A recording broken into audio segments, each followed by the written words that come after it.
Good afternoon, everyone. We'll just give everyone about 2 more minutes and then we're going to start.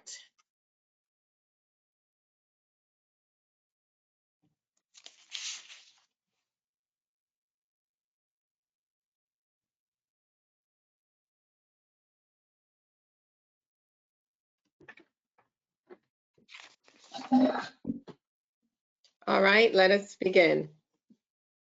Good afternoon, everyone, and thank you for joining us today for creating a caring classroom community.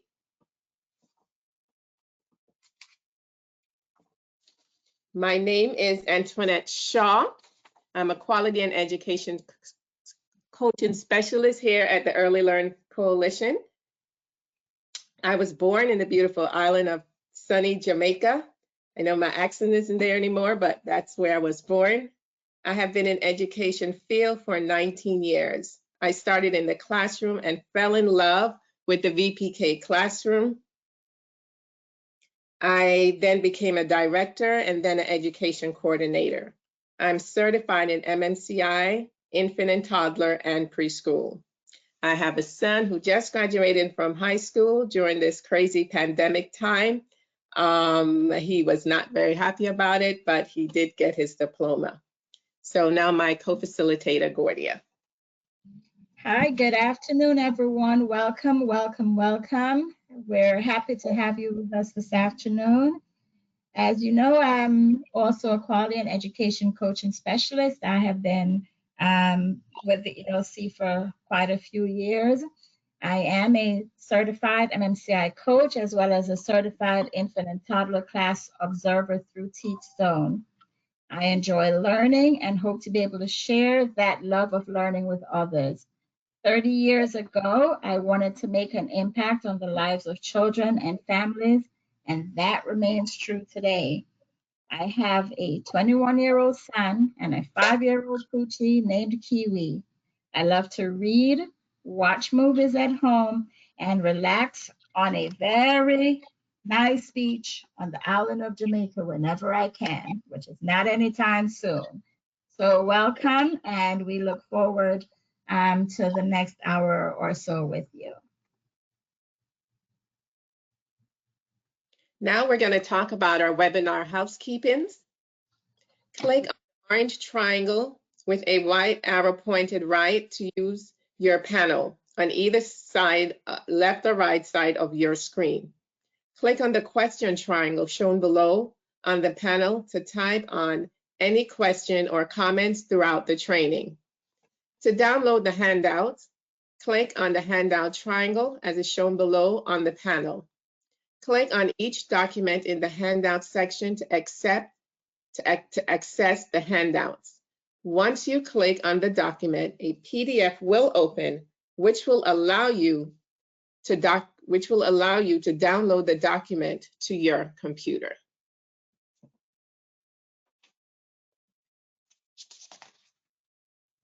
Click on the orange triangle with a white arrow pointing right to your panel on either right or left side of your computer screen.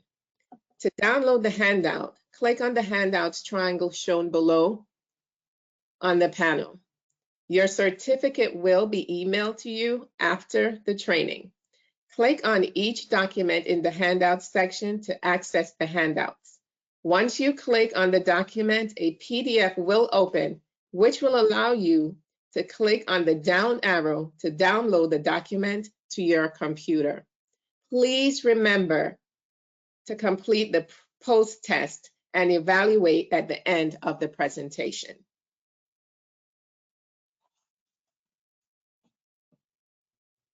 Your attendance, credit, pre and post test, and evaluation. All ELC Broward trainings are for in-service hours only. Your training certificate will be emailed within 24 hours and sent to the email address you entered in your registration. In order to be marked as attended, you must log in to the computer or download the GoToWebinar app on your phone. Just calling in does not register attendance, and you will not receive a certificate or marked as attendance. If you cannot see the screen, we cannot see you.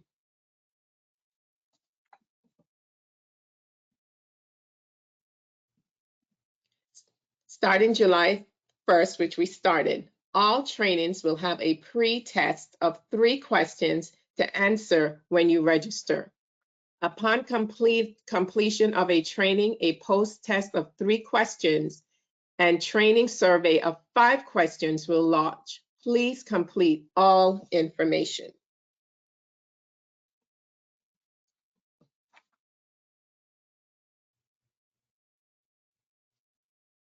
Our virtual community agreement. Allow yourself the luxury of doing just one thing, which is being on this webinar. Stay solution-oriented and open to learn at least one new thing. Be flexible with virtual and remote learning ideas and practicing. Sit back and enjoy. Challenge what you know.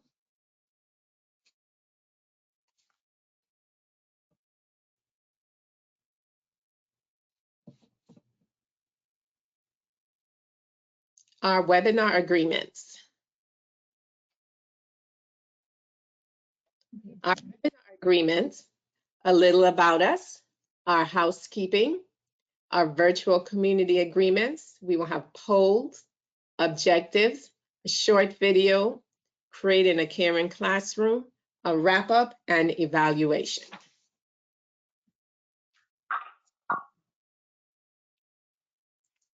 Now it's time for a poll. So we just want to get an idea of how you're doing today. So we're saying to you, hey there, how are you? Yes, I mean, holla back at us. Let us know exactly how you're doing. Are you in the green that you're feeling so good, you're happy, it's a bright and sunny day outside?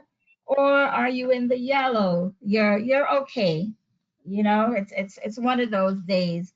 You're still trying to get over whatever is happening around us. Or in red, you're saying, nope, that's it. I've had enough and I'm ready to get back out of the house and be a part of whatever. So we're going to launch our first poll, and it's going to say, how are you doing today?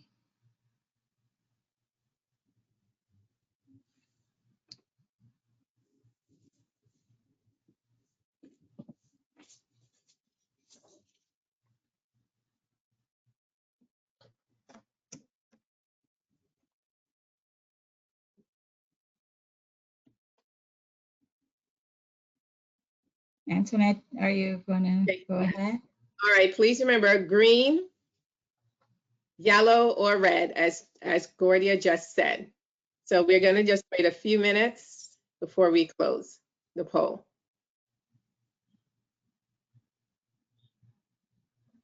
Great, 60% of you have voted already. Everybody's in a pretty good mood. Good. Very good. I'm going to give you 6, 5, 4, 3, 2, 1. We're going to close.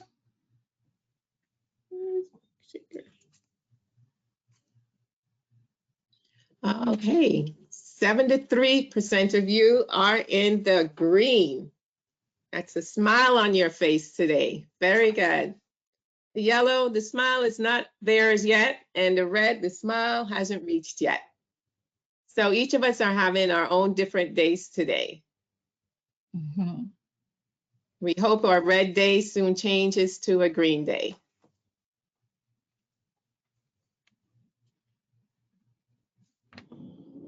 Okay. All right, so I'm back on. Let's share my screen. There you go. Are you seeing my screen now? Yes. Yes.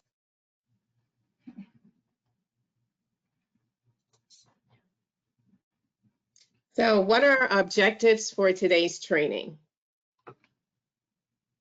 Reflect on the importance of community, to highlight the importance of teaching children to care, and to provide examples of activities that can help create a caring classroom community. So now we are going to see a video on building community in a classroom. As you look at this video, I want you to look at the Ask 3 children as the teachers doing that in the classroom. And then we'll talk about how we see it and how we can use that in our classrooms.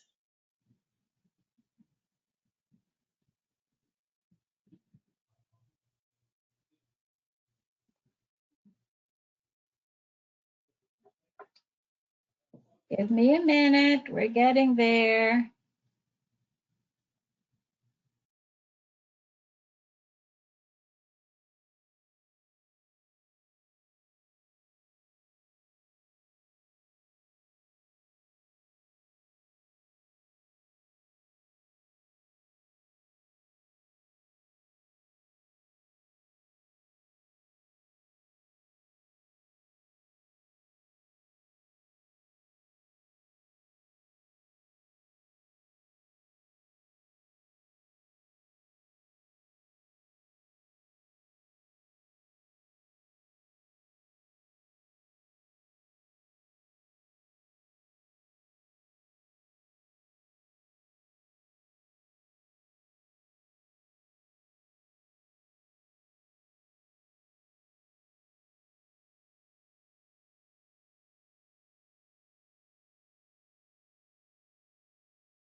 Think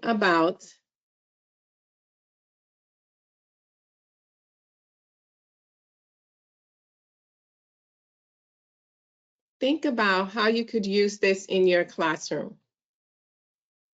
And see how it works. And also make it your own, as long as you have something in place for the children. It shows caring management strategies, develops social relationships and friendships. Ask 3 children. Try in your classroom. Ask 3 children. Ask them if it didn't work, ask your friend. If that didn't work, ask your other friend. And then you get to the third one. If it didn't work, you can come back to me. That again is sharing and building a community in the classroom that you trust your friend enough to go and ask him. And then you develop a community of caring management strategies that you know you can go and ask your friend to help you. And that also develops social relationships. It teaches them how to talk back and forth with each other, to get help from something. And just try it in your classroom and see how it works. Building a community in a preschool classroom, because now they're a little older. They know they can color, they can draw, ask their friend, can you help me get this color What color do you think this is? There are tons of questions even in your circle time. Can I get this book instead? And you can build that kind of back and forth relationship. Go ask your friend over there. I don't know the name of this animal. Ask your friend. And when you come back after asking 3, come back to me. And if they still, like the video says, they feel comfortable talking to their friends about asking 3 children. So as we are continuing with our presentation on building relationships and creating a caring classroom, classrooms, it fits into the concept and the foundation of a house structure. When teachers are able to connect and build strong relationships with children, an atmosphere of caring and belonging permeates the classroom environment. Children who learn to trust that their teacher is responsive to their needs are more likely to begin to respond to the needs of their peers. And when children become aware and responsive to the needs of their peers, brought on by the care and trust they feel from their teacher, a caring community of learners can begin. Okay, so we are emphasizing that when teachers are able to connect and build, it is important for teachers to be able to connect and build strong relationships with children in an atmosphere that is caring and so that the children can feel comfortable. And we're going to go into that a little bit more throughout the presentation. We also, when children learn to trust, just another emphasis on when children learn to trust that their teacher is responsive to their needs, are more likely to begin to respond to the needs of their peers. And also when children become aware and responsive to the needs of their peers brought on by the care and trust that they feel from their teacher, we have a caring community of learners. And so that's what we're emphasizing. So as we're going through this training, we want for you to reflect on a couple of things. We want for you to think about what a community is. How do you perceive a community? You know, your community could be in your home, it could be in your school, it could be in your church, and just where you live. So how do you know when you belong? What are the feelings that you get when you feel comfortable in a space and you call this your community? What makes you feel like you belong to a community? And what are some aspects of community that you view as important, and how could you incorporate them into your classroom? So throughout the next few minutes, we want for you to just keep this in the back of your mind as we go through. Just think about what belonging is, and then put yourself in the shoes of these children. And it's going to be hard. You can't fit yourself, you know, we wear size 8. We can't fit ourselves in a size 2. But let us think about how it would feel for young children to feel comfortable and to be loved in the classroom community. So we're going to go through and we're just going to engage in another poll.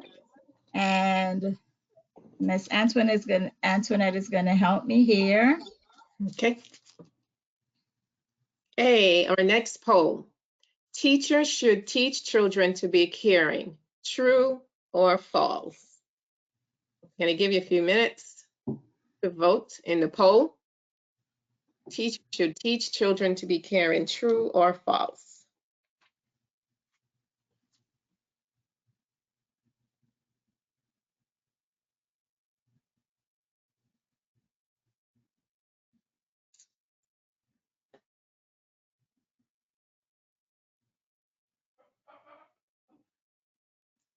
Four to 5% of you have voted. Please keep it going. Let's see if we can make it up to at least 70%. We want 100, but if we can get 70% of you to vote, we would love it.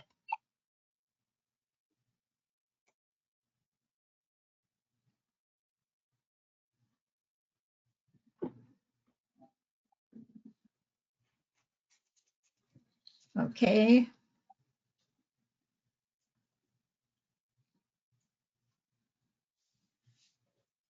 We're going to give you another 10 seconds. 9, 8, 7, 6, 5, 4, 3, 2, 1, and we're going to close. Okay, see. Wow, 99% of you said true. Give yourselves a round of applause. Yay! Exactly, exactly. When children learn to be caring and kind, they also benefit that developmentally. I am just so proud that every week we got to this mark on this poll. Developmentally, well-liked children display more positive, less bullying behaviors when they become teenagers. Happier kids are more likely to show higher academics. Being kind makes you feel good about yourself and improves your outlook on life. So as our children, caring is something that is taught. I'm still excited about this poll. Okay, next. So, what is caring? Caring can be defined in different ways.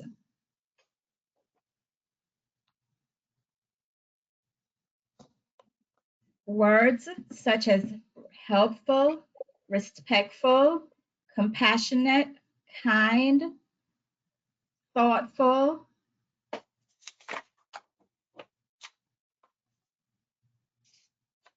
Okay.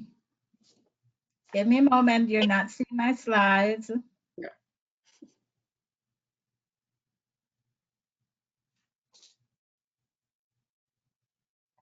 We'll be right there. There it is. Okay. Mhm.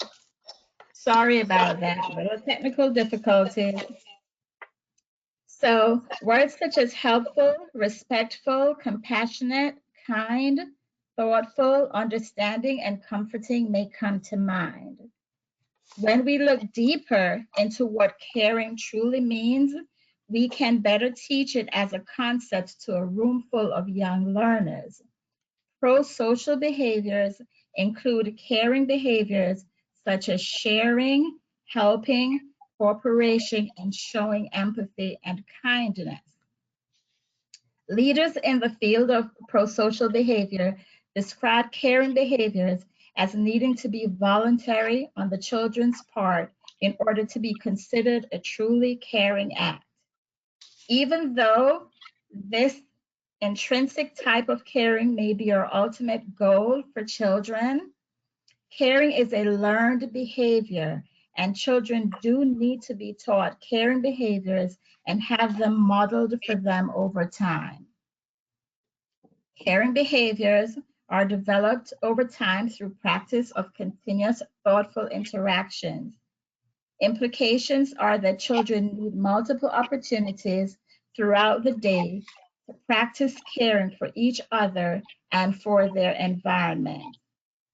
Caring classrooms are not created overnight or with simply one or two opportunities to practice caring. Caring classrooms are created with a teaching team that constantly models and encourages kindness. Children need to be provided with pre-planned, intentional, and naturally occurring opportunities to practice caring for each other. As much as smiles and hugs are arguably an important aspect of creating a positive climate, we know that true caring goes far beyond these gestures to include more complex behaviors such as cooperation, generosity, empathy, and being able to take another's perspective. So we just want to summarize that a little bit, and we're going to say that caring we want for you to take away that caring is a set of voluntary, intellectual, and emotional acts. Caring behaviors developed over time by interacting thoughtfully every day, and that it is more than just smiles and hugs. The smiles and hugs, they have to be there, of course, but we want it to be a little bit more than just smiles and hugs. It's about, creating those opportunities for children to work with each other, to be kind. And, as teachers in the classroom, and we know that most of you, all of you, you're doing this in your classrooms currently, but it's just, that we're looking for you to be doing it consistently. And we're not in the classrooms today, a lot of us, but when you go back, it's just, again, we're putting thoughts in your mind for moving forward when children return.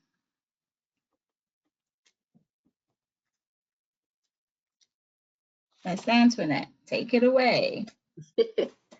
And we keep moving on to what is a classroom community. A classroom community is family. It's my name. It is safety, friendship, values, membership, child expressions, things in common, belonging, caring for each other. And safety is to say what I can say without having feel that someone is either going to laugh at me or my teacher is going to tell me not now or to be quiet. So they feel safe in their classroom. They develop friendships in a community of the children that you might have started out with in the toddler room. Now you're in the preschool classroom and you still have the same friends. So you feel that you're in a community with the same people that you were with a couple years ago. And you also, values are in a community, your race, your hair, your ethnic, your height, your weight, you smile a lot, your hugs. So your values is what people see you in your community. And you're a member of a classroom community. You have in common the children that are in there. You're reading together, you're playing together, you're singing together, you're doing the alphabet together. So you have a membership there with the children that are in your classroom. And you also have caring for each other. When one of your friends are sick in a classroom community, you make a card for them when they come back the next day to see that you cared about them. So that's how you can care for each other in your classroom. And you're a family in that classroom also. You feel happy because the teacher waves at you, smiles at you. You feel loved in that classroom because when you walk in, your teacher greets you, or even the children in the classroom run and say, "Hey, look who's here," and give you a hug as you come into the classroom. And you still feel very safe to say to the teacher, "Somebody hurt me or hit me or took my lunch or took my book from me." So you feel safe to walk up and talk to your teacher. And most of all, a community is caring for each other. So how you care for each other in your classroom is taking care of each other in your classroom. When somebody's hurt, you want to help them to feel better. When somebody missed school, you want to know why they didn't come to school the next day. So that is what a classroom community is, bringing each other together as a family in a space that you share with each other for 5 days a week. So that is what a classroom community is. Great. So I wanted to take a few minutes right here and ask for you to put in the chat box, why teach children caring behaviors? Just, just put in the chat box. Amy, can you help us, please? Yes, Gordy, I'm here. We have a comment that says 100% it happens always if you feel that your classroom is a family. Excellent. Very good. That's what it is. And many of us, when we go in the classroom, and a lot of things go on when we enter the classroom, and we're going to go into this a little bit more in detail as to what it is you do to embrace that caring community culture, you know. But I always say many of us, our families are so important to us, and we take it into our work and environment. And for you as teachers, you take it into your school environment. But we're now working with children. So how do we get children to embrace the same mindsets, the same values as we do as adults? Gordia, you have another comment that says the classroom will run more smoothly and lovingly. Yes. Yes. Yes. Excellent. Mhm. Any more comments? That's it for now. Okay, so just keep in your mind, you know, why teach children caring behaviors? Because it is important. So you create the environment because it starts with the teachers and the adults in the classroom. So you creating that environment will basically permeate to the children, and we will show you an example of that in a minute. So what we're going to do now, we have a couple questions because we want to get you interactive. So we're going to do another poll, you know, and so here we go. Okay. Time for another poll. Children who are taught and encouraged to show caring behaviors early on are more likely to continue these behaviors in later years. Yes, true or false. Okay, the poll is open. We can just put our answers in there.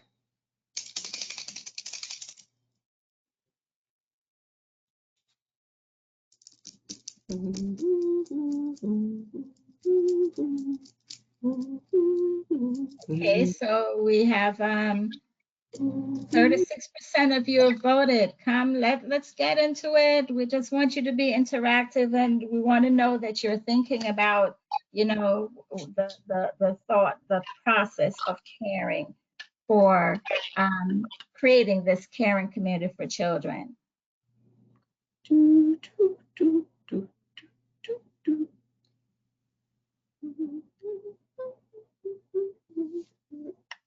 As Antoinette sings the timing song. So we're going to give you another few seconds.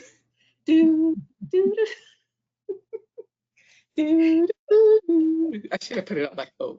So 10, 9, 8, 7, 6, 5, 4, 3, 2, 1. Alrighty. People are still voting. Oh, great. People are still Good. voting. Good. Thank you. Thank you for your participation.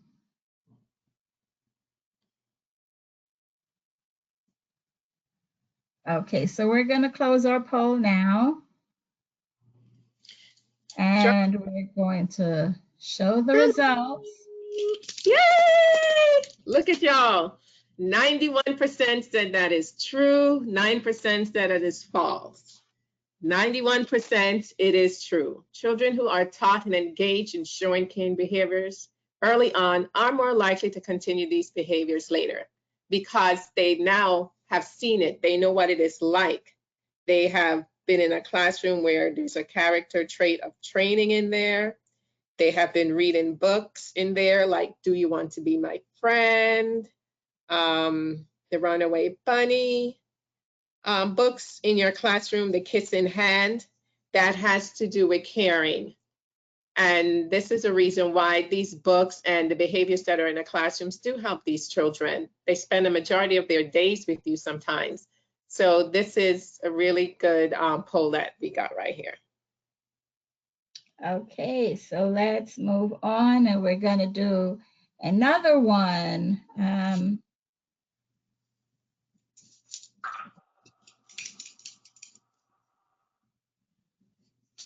Okay, here we go.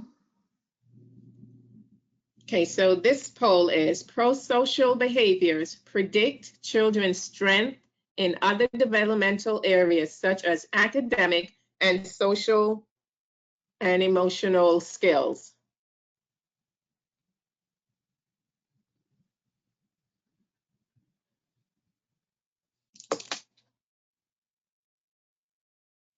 So we're going to give you a few minutes.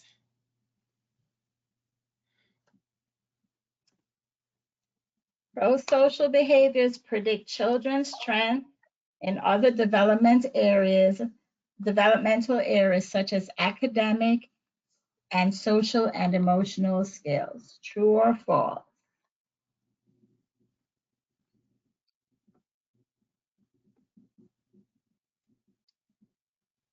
Is this one a little bit more difficult? We have 36% voted so far.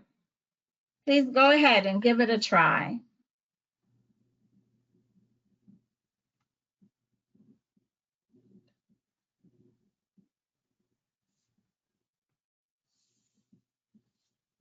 So pro-social is the form of sharing, helping, and cooperating. So that might be a part of it, what pro-social means, pro-social behavior. Okay, so we're going to give you another 10 seconds. 9, 8, 7, 6, 5, 4, 3, 2, 1. We're closing the poll. And we're sharing the results. Wow, you all are doing very good with these polls. 89% said it's true, 11% said it's not true. So 89%, yes, ma'am and sir, pro-social behavior predicts children's strength in other development areas such as academic and social skills. And pro-social behavior in the form of sharing, helping, cooperating is a hallmark for social competence thought out throughout childhood. Okay, so we encourage you to continue to just think about these concepts, and we are going to move on. Okay.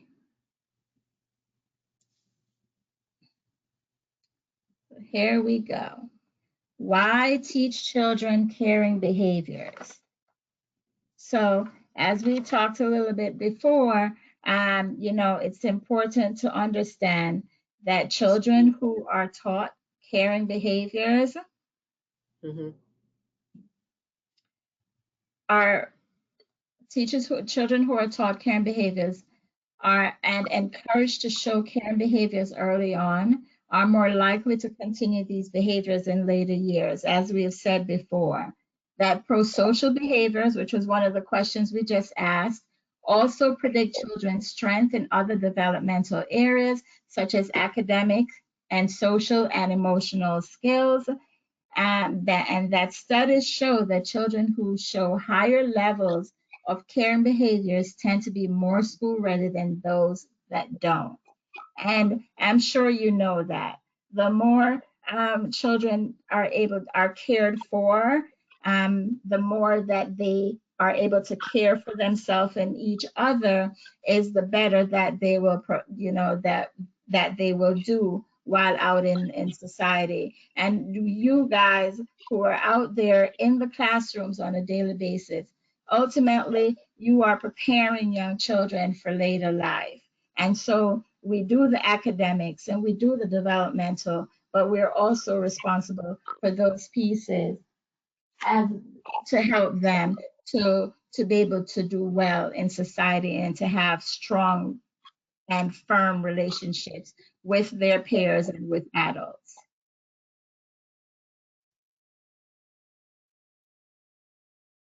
Okay, so remember I talked about the how it permeates through the classroom. So I want you to picture this for a minute. Think about the concept of kindness spreading in an early childhood classroom like a drop of rain that creates a ripple effect in a body of water.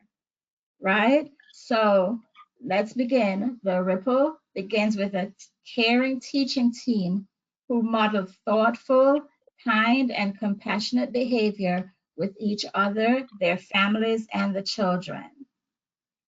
The caring ripples out as the teachers establish positive relationships with every child in their care. The children begin to feel safe and secure, knowing their teachers have their best interests at heart, and the ripple continues. This security allows for the children to then look beyond their own immediate needs to the needs of each other.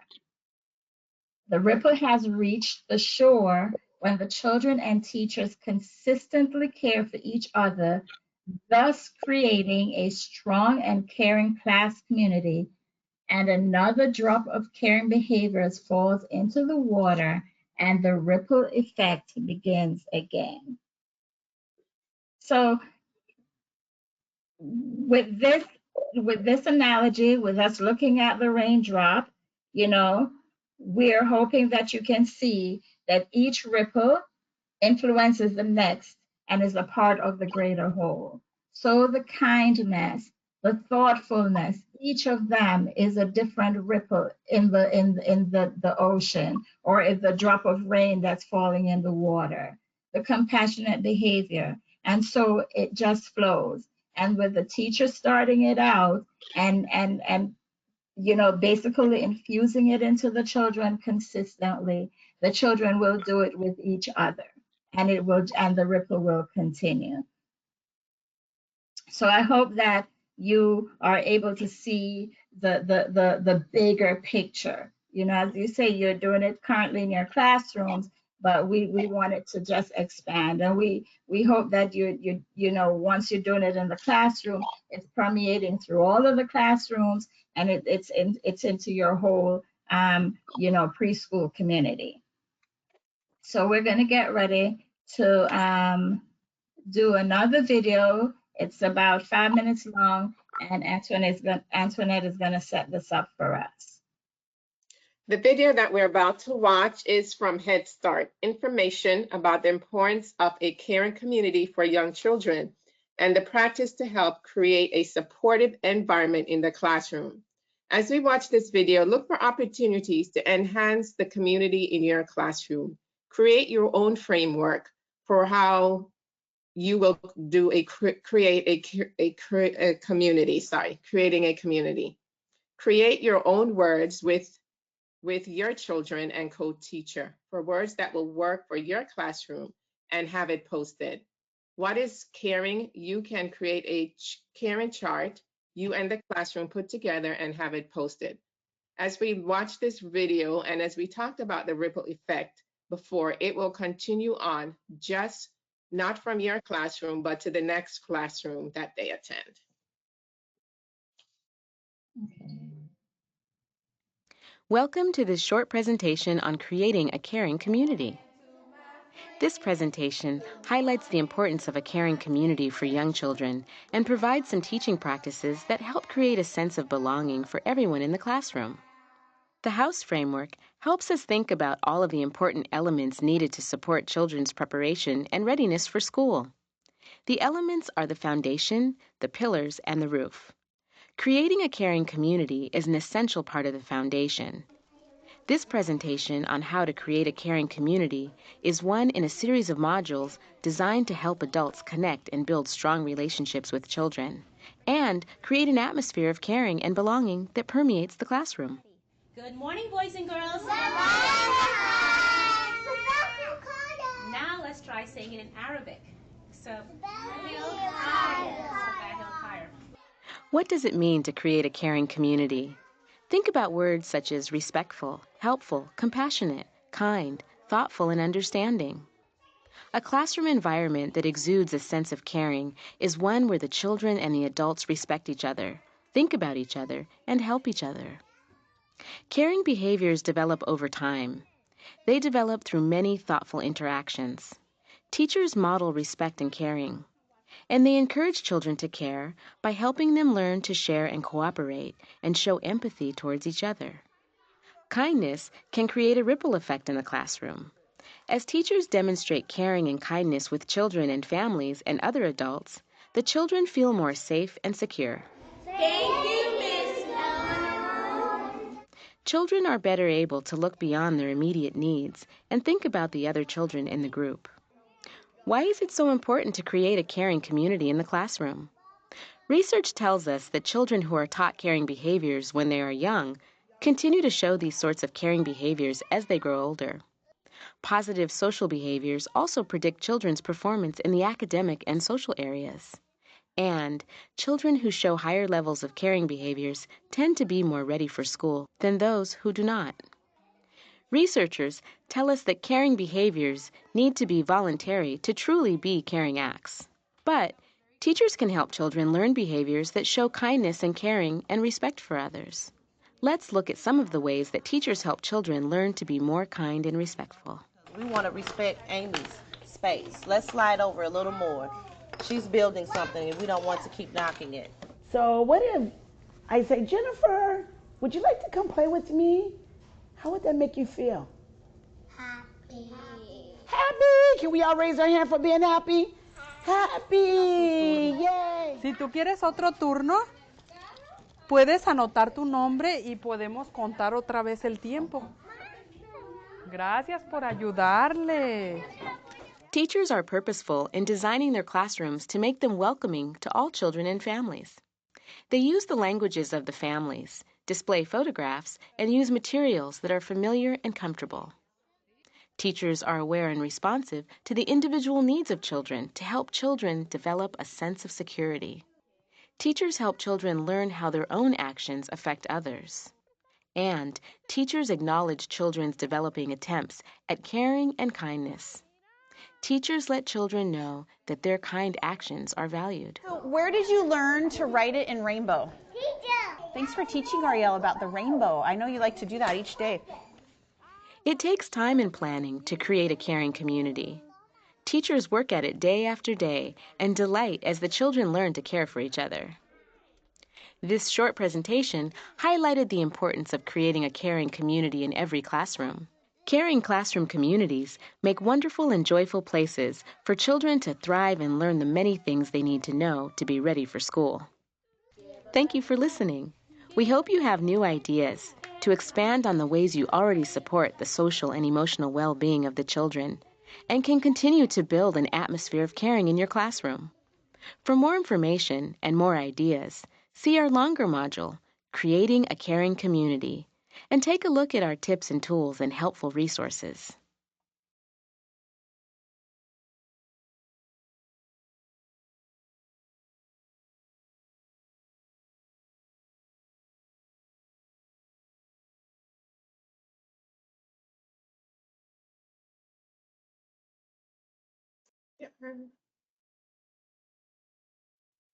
There you go. Thank you.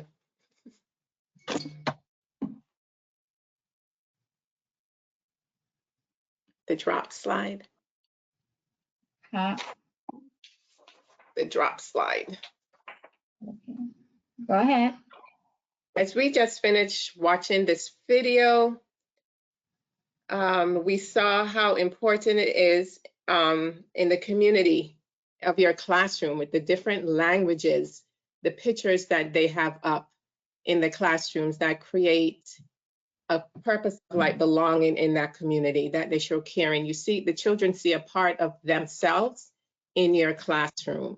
They see a part of themselves, even should be on the playground. So as we saw this video again, create your own words with your children, how you want to make your classroom a caring community, and see how it goes from one classroom to the next, one teachers to the next, and then you will just have a classroom, and then you'll have a school with a caring community.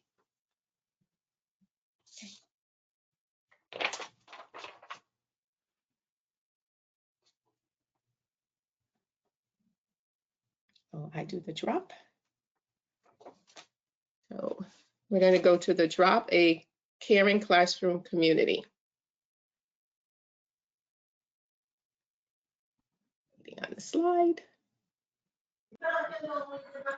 There it is. Thank you. A caring classroom community begins with drop, and that is D, design a caring environment. R, respond to individual needs. O, organize awareness and activities. P, promote and encourage a sense of community. And a caring community begins with the first drop, which is D. Design a caring environment begins with you as the teacher. When you think of caring environment, what comes to mind? Often you think about alphabet, puzzles, books, lineup, neatly on shelves, blocks, water tables, and more. But most important of the positive learning environment is you. What are the children learning from your classroom space? What story does the environment tell about the type of community that we want to create? What can we do before the children and families are part of our classroom community? What do you do to help clarify the problem for our children? How do you teach children about apologies in your classroom? How can you help children resolve conflicts in your classroom? Can you think of a time that you helped a student work through negative feelings they had for another child? What did you say to help the children involved? The teacher and family child care providers, all education staff working with the children are what matters most. Though staff's role may look different across various types of settings, for example, home-based family care, you remain the most important component of a responsive environment. When you build a unique relationship with children, learn their cues and communications, their likes and their dislikes, their strengths and the areas which they need support, and you help them feel safe. How are the children's families part of your classroom community? Empower parents by creating a parent-teacher group. Ask parents for feedback on the classroom activities, school programs, field trips, and events. Teachers can learn that the parent's name before the first day of school, so the greetings will feel personal. Create a welcome area for new parents and students by writing the name of the family, always having a warm greeting. Clarify problems for the children and go back and forth exchanges to encourage the child's thinking. And adding new vocabulary words, take turns communicating, show that you are interested in what you say, tune into the children's interests and experience and talk about them. How do you help resolve conflicts in your classrooms? First, remember, they are young children. See if doing a role play works with preschool children. Give them time to think and brainstorm for a different outcome. Ask what else they could have done with some coaching from you. There are many books for young children that teach the character traits, caring, some children books that you might want to explore at your local library with childcare. Do You Have to Be My Friend? The Kissing Hand, Swimmy, The Mitten, The Runaway Bunny. And I'm sure you have books in your classroom as well that you can think of right now that you can read to your children about caring and helping them resolve conflicts in their classroom or on the playground.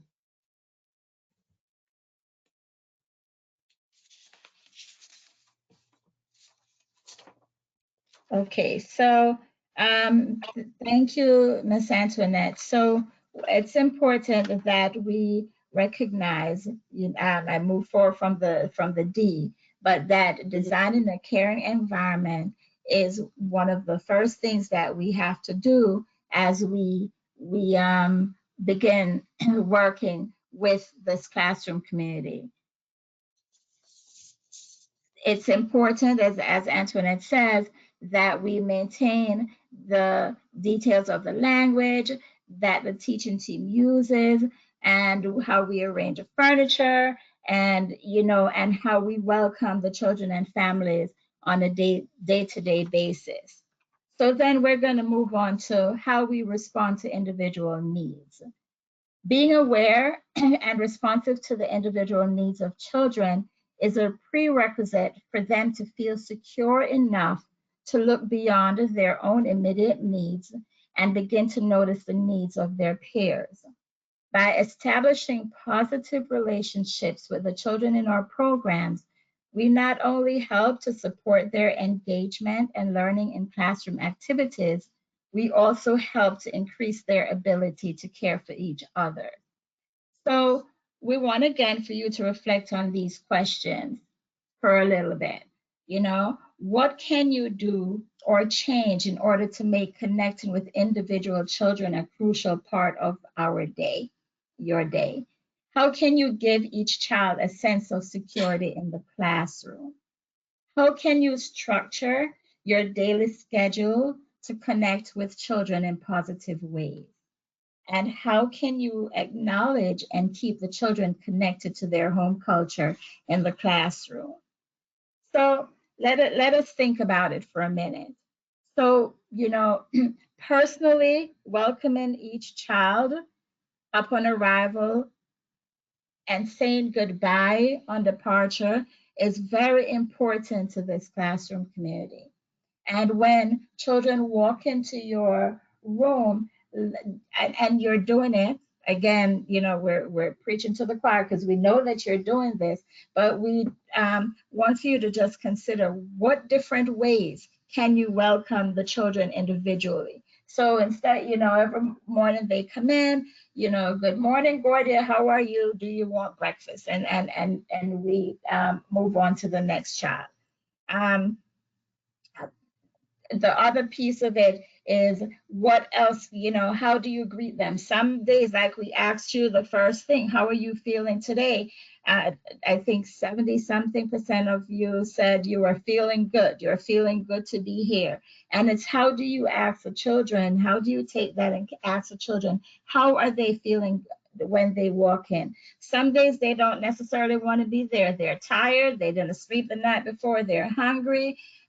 Whatever it is, but how do you embrace that child so that he or she feels special, And at the end of the day, you wish them in their own individual way, if you can, to have a pleasant evening and that you look forward to seeing them the next day.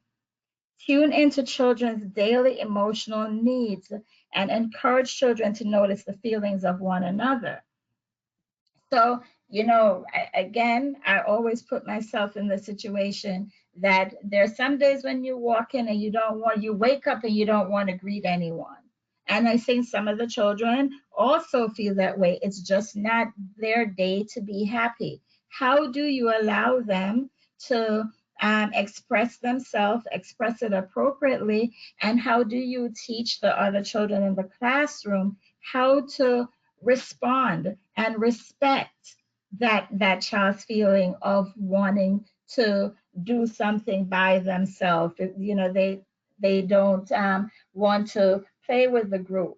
They just want to sit and read a book or relax or just sulk. How do you allow children to do that? And I know sometimes we say, oh no, we can't do that. The point is that you are creating this culture in your classroom, and so you may need the assistance of your directors, your owners.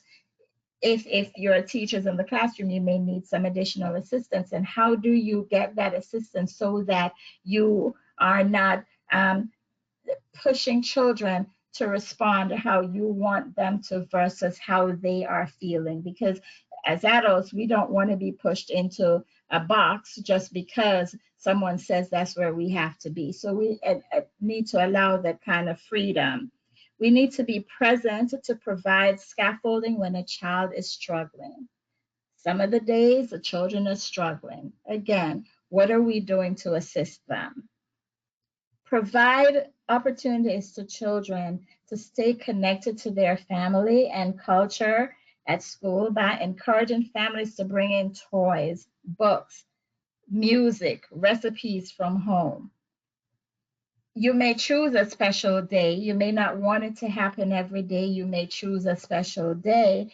But if Johnny likes the lion, and he brings his lion into the classroom, a lot of times we tend to say, oh no, he has to take that back home. He brings the little cars in. Oh, he has to take that back home. Why can't they bring that in? That's a part of what makes them feel comfortable. That's a part of what makes them feel as if they're bringing something from home, and home is where they're comfortable most of the times. That's their attachment. So why can't they bring it into the classroom? Again, you're going to set limits, and we're going to talk a little bit about agreements in the classroom, but you're going to set limits, and so they will know that, okay, you bring it in, you can show it now, you may hold on to it but we know that they're going to have to put it back. But they have to practice this with you being the leader to show them how to practice these behaviors. And one of the biggest things is that when you're responding to individual needs, it's how to allow the time for playful and joyful interactions with each individual child. Again, we know that you may have a lot of children in the classroom, and it may be difficult to do things individually. That's fun with this one child. But again, I think, you may do something with your own children individually. You laugh. How do you do that with children in the classroom? Okay, so we are going to move on to O in the drop. O in the drop is organize awareness activities. We know that children do things. Sometimes they play with each other. It might not be a nice play while you're doing activities with them. In this part of doing the organized activities with them is how can you organize a group problem solving activity to give children practice generating solutions to simple classroom problems. You can just have like a circle, put them in a circle together with you, of course, and just ask them questions, solution simple classroom problems. How do you think you can hang up your coat without putting it on his coat? And have them talk about it. Let them try and come up with the solutions while you guide them. How can you help her stop kicking your foot while they're walking down the line? Think about the things that go through your day and how are there solutions in your classrooms that you can solve them. What activities can you do together to help children identify and express their emotions? One thing you can do is read a book about emotions. There are a lot of books out there about emotions, or you can use a chart. Today I feel, and let them write their emotions or draw a picture of their emotion on the wall. Today I feel, ask them about that. Make it large enough so that she can go back or he can go back to it and look at it. Do you still feel this way and why? Follow up with them throughout the day and go back to that feeling chart. And if it changes, you can just change it. I feel better today. They can draw a face of themselves being happy. What small and or large group activities can you organize to encourage empathy? You can read some books during your large group time or circle time in the morning about that. Or you can even do it outside on the playground and organize empathy. If a child is running and she fell, what do we do? Do we let her get up on her own? What should we do? Give them questions that they can think about it. Yeah, maybe we should pick her up or help her get up. Why should we help her get up? Because if it was us, we would want somebody to pick us up too. So you organize awareness activities in your classroom. Even when they walk in, they can probably put on a chart in their name. How are they feeling this morning? Happy face, they're sad, they have nothing to say on the chart. And as they go through the day, you can go back and ask them, how are you feeling now? And if they're better, they can then change their chart from that sad face that was there. Now they feel better. And then they ask their friend who might still be sad, why are you still sad? So you're teaching them empathy to try and ask their friend, how are you feeling? Why are you still feeling sad? And they start a conversation. I still miss my mom. The child might say, I miss my mom too, but she will be back to pick us up. She told me that when she dropped me off this morning. So we need to teach empathy to the children in our classrooms as well. And there are books about feelings that you can get. When Sophia gets hungry, Grumpy the Bird, The Way I Feel, the Feeling book. I mean, there are lots of books out there. I'm sure you have them in your classroom. And just follow up with each child on their feelings throughout the day. Just make it random. Besides the feeling chart during circle time, the wellness check, just a simple, how are you feeling today? And give them time to express how they are feeling without rushing it during circle time. You might go over the time on your board that you have for circle time, but we're thinking about the child at that moment. They probably had a very bad night. And if they felt like talking about it to you in front of their circle time, just go on with it. So that's a way of organizing awareness activities in your classroom. Okay, so as we talk about, the drop, we talk about designing the environment, we talk about responding to individual needs, we talk about organizing awareness activities, raising awareness of how children feel about different situations or problems is an important step when teaching children to care about each other. When children are made aware of how their actions affect others, it begins a process of learning to be compassionate. So one of the things when we talk about teaching awareness, there are certain thoughts that come to mind. We need to take into consideration that it's important to have discussions around saying sorry. It's important about repair, to repair hurt feelings, because a lot of times children in the classroom do have their feelings hurt for one reason or the other. So as you're looking at awareness to young children, we want for you to encourage children to problem solve.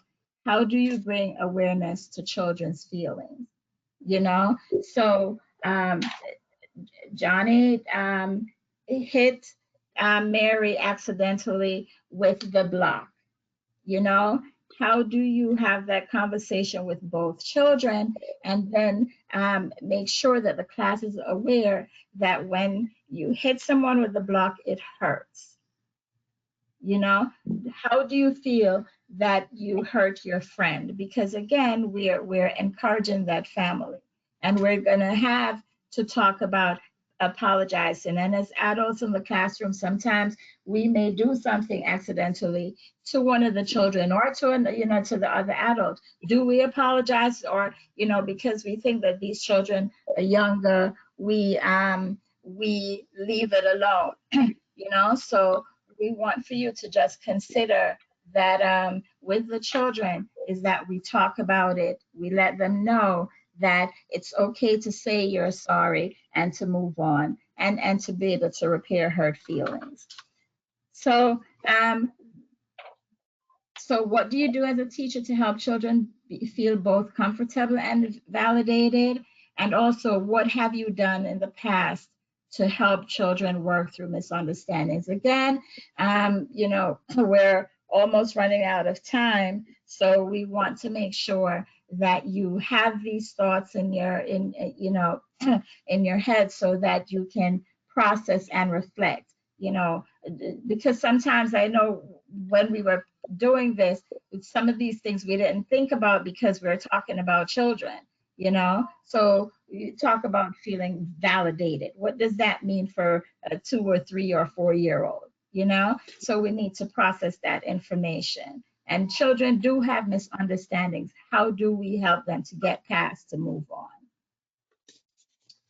So with our drop, the last letter is to promote and encourage a sense of community. And so we want for you to consider, what can you do to honor and strengthen new or previously existing relationships between children, taking it back to the awareness piece. What can you do to give children a sense of belonging in the classroom? That's what we've been talking about. You know, what are you going to do intentionally to encourage that sense of community? What can you do to establish a collective sense of responsibility for the classroom culture and for the members of the classroom? Because we're taking it from the individual needs to the group needs. And what ways do you want to celebrate the caring behaviors you witness in your room? So let me just offer some suggestions. Establish routines, songs, and activities that help children learn one another's names and encourage them to address one another by name. So this is where, as teachers, instead of saying, hey, sweetie, hey, you know, however, call the child by name. Good morning, Johnny. Welcome to our class today. Not good morning, sweetie. We need to use the children's names. Once we're using the children's names, then the children will model what it is that we do. We need to create jobs that children can do together to benefit the whole classroom community.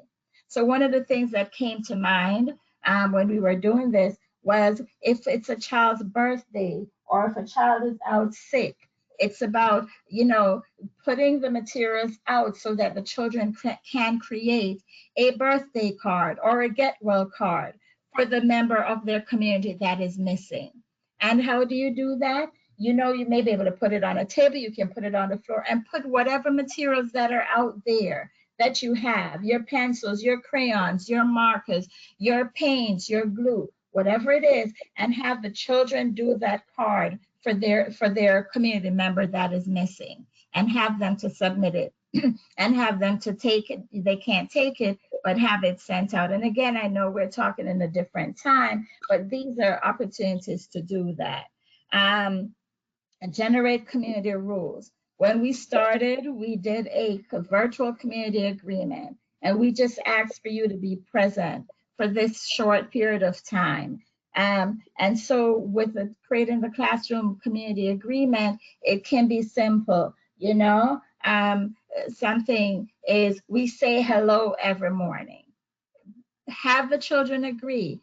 Have the children talk to the children about agreements and what it means to the room and to the classroom, and just make sure that you stick it so they see it big and bold, and they can go to it when there's a need.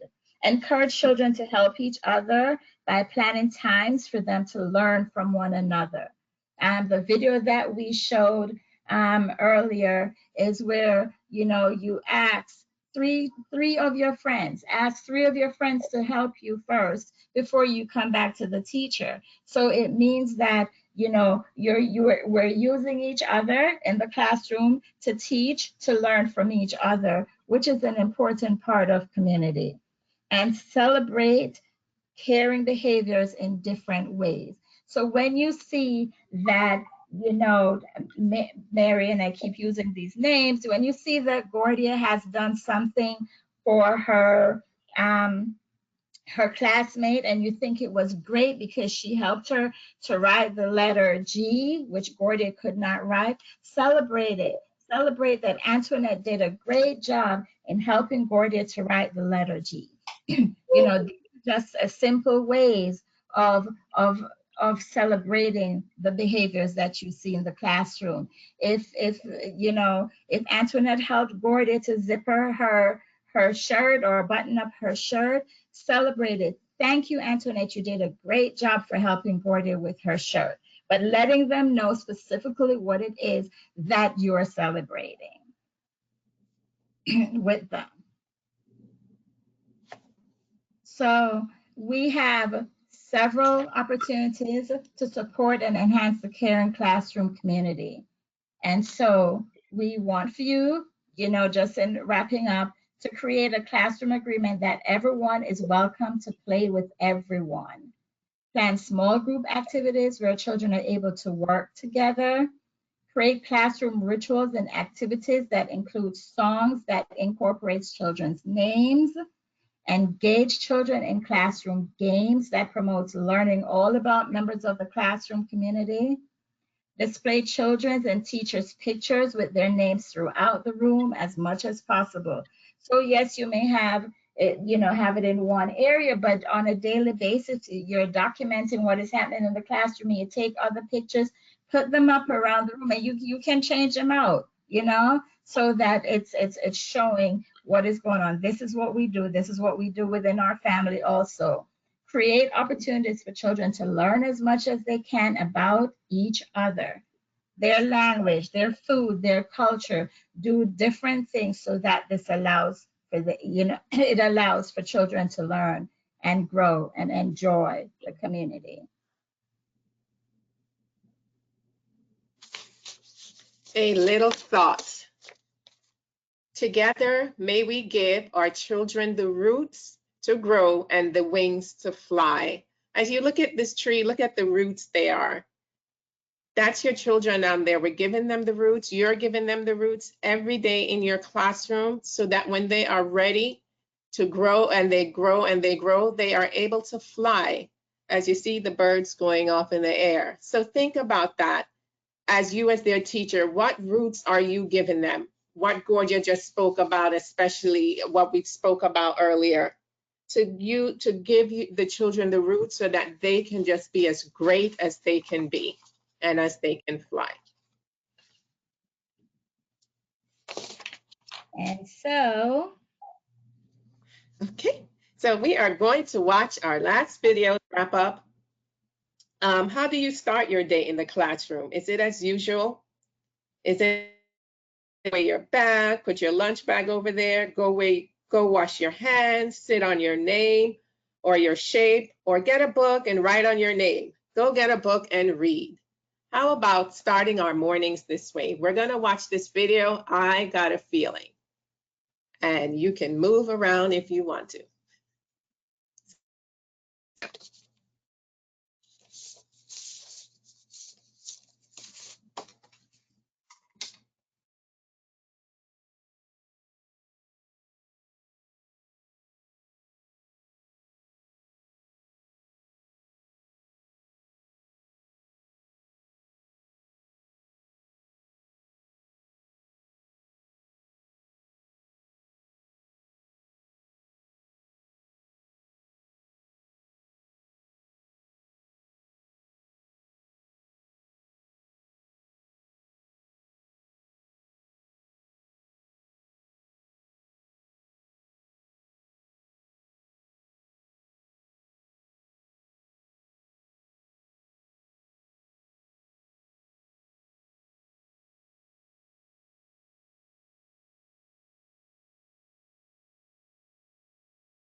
Okay, Miss Antoinette.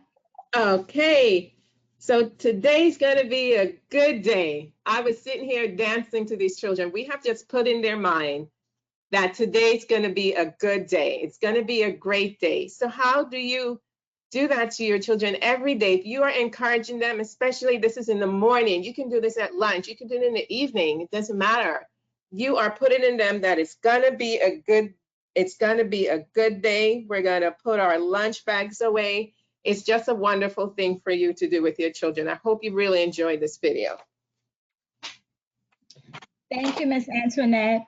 Miss Amy, do we have any questions or comments? Hi, Gordy and Antoinette. I thought that video was adorable and so just, it made me happy too. Even though it's midday, it's still a good day. It says we have comments that the video is great. Thank you so much for sharing. This video made me think of, being in the classroom, this good feeling. Even now as a director, we can pass it on to the teachers and the children. Some of our participants are saying they're going to definitely do this when they get back to their schools. We have schools that are saying that they're going to post this video on their Facebook page. Cool. So all wonderful. I think everybody now has a good day because of all those beautiful faces in that video and the upbeat music and the enthusiasm. It was great. Yes. Great. Thank you, guys. Thank you so very much. We appreciate your input. We appreciate your participation. We want to say that, we know that all of you are out there, you're doing excellent jobs. We just wanted to give, we hope that you learned at least one thing, which is what we talked about in our virtual agreement, leaving yourselves open to learning at least one thing, that we would have presented today. Thank you, Amy, for sharing and helping us with that. Absolutely. So, our resources, we wanted to let you know that we took most of this material from the National Center on Quality Teaching and Learning, Creating a Caring Community. You are welcome to go there to the website to see the materials there, because they are very good, as you continue to work with your teachers in the centers, and as teachers, even for your information, the information is there in there is excellent. And so, this is our contact information for myself and for Miss Antoinette. Yes. You know where to reach us. So we're at the eocbroward.org. And we just want to say thank you so very much for being here. And we hope to see you again soon. Thank you all very much for, again, being on this webinar with us, and the video that you can share. I loved it. I was standing here just dancing up and down in my chair while it was playing. So I'm sure your children will really love it today. Thank you. Thank you so very much, and have a very good afternoon.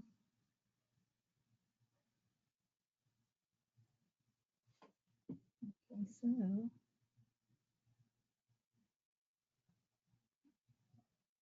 we're going to close out. Okay. We're going to leave the webinar.